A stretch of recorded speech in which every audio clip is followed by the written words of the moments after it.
ವರಮಹಾಲಕ್ಷ್ಮಿ ಹಬ್ಬದ ದಿನದಂದು ಹೀಗೆ ಮಾಡಿ, ಏಲಕ್ಕಿಯನ್ನು ಈ ನೀರಲ್ಲಿ ಹಾಕಿ, ನಿಮಗೆ ಲಕ್ಷ್ಮೀದೇವಿಯ ಆಶೀರ್ವಾದ ಸಿಗುತ್ತೆ. ಎಲ್ಲರಿಗೂ ನಮಸ್ಕಾರ. ಇವತ್ತಿನ ಪೂಜೆಯ ಮೊದಲನೇ ಟಿಪ್ಸನ್ನು ನೋಡ್ಕೊಂಬರೋಣ.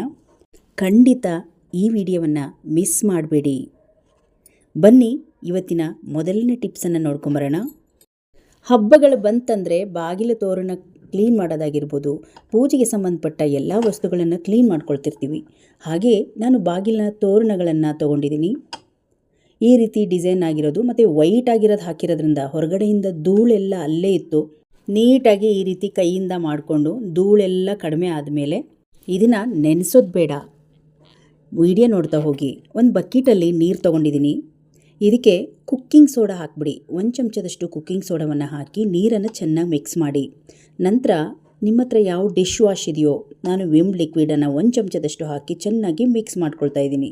ಈ ರೀತಿ ಮಿಕ್ಸ್ ಮಾಡಿದ ತಕ್ಷಣ ಈ ಒಂದು ತೋರಣಗಳನ್ನೆಲ್ಲ ಹಾಕಿ ಹಾಗೆ ಕೈಯಲ್ಲಿ ಈ ರೀತಿ ಮಾಡಿಕೊಂಡ್ರೆ ಸಾಕಾಗುತ್ತೆ. ಅದರಲ್ಲಿರುವ ಧೂಳೆಲ್ಲ ಹೋಗ್ಬಿಡುತ್ತೆ. ನೋಡಿ ನೀರು ಎಷ್ಟು ಕಪ್ಪಾಗಿದೆ ಅಂತ.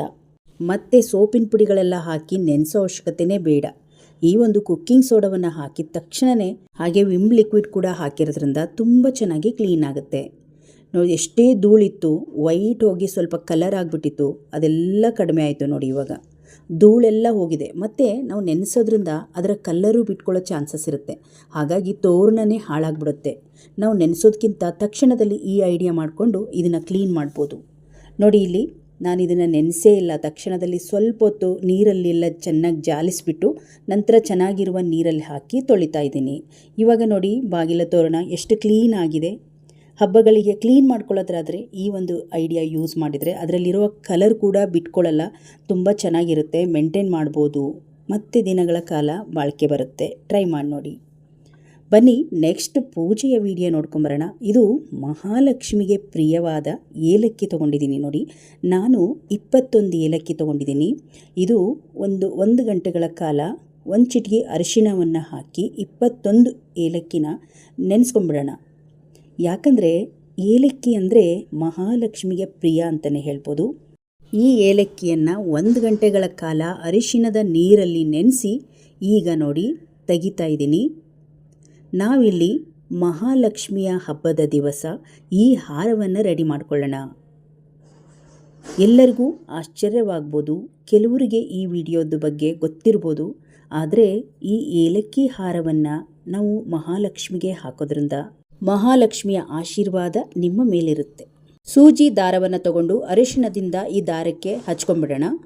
ಏಲಕ್ಕಿನ ಈ ರೀತಿಯಾಗಿ ಉದ್ದವಾಗಿ ನೀವು ಚುಚ್ಕೊಳ್ಬೇಕು ಸೂಜಿಗೆ.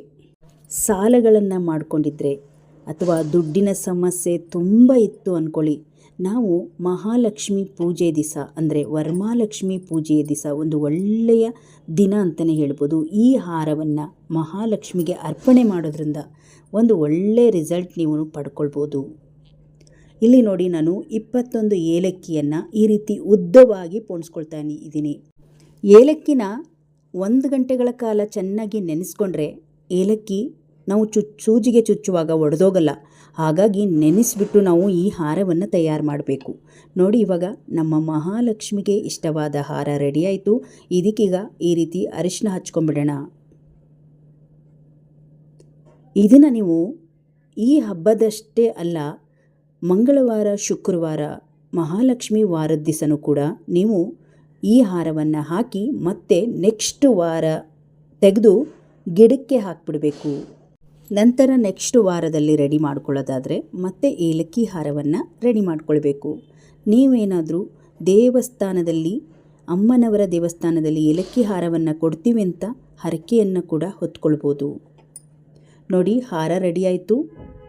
ನೀವು ಲಕ್ಷ್ಮೀ ಪೂಜೆಯನ್ನು ಮಾಡಲ್ಲ ಅಂದರೆ ಲಕ್ಷ್ಮೀ ಫೋಟೋಕ್ಕೂ ಕೂಡ ಇದನ್ನು ಹಾಕ್ಬೋದು. ಈಗ ನೋಡಿ ಮಹಾಲಕ್ಷ್ಮಿಗೆ ಇಷ್ಟವಾದ ಏಲಕ್ಕಿ ಹಾರ ರೆಡಿ ಆಯಿತು. ಮಹಾಲಕ್ಷ್ಮಿ ಹಬ್ಬದ ದಿವಸ ಎಲ್ಲರೂ ಈ ಏಲಕ್ಕಿ ಹಾರವನ್ನು ರೆಡಿ ಮಾಡಿಟ್ಕೊಳ್ಳಿ. ನಿಮ್ಮ ಮನೆಗಳ ಲಕ್ಷ್ಮೀ ದೇವಿಗೆ ಇದನ್ನು ಅರ್ಪಣೆ ಮಾಡಿ. ಹಾಗೆ ನಾನಿಲ್ಲಿ ನೆಲ್ಲಿಕಾಯಿನ ತೊಗೊಂಡಿದ್ದೀನಿ.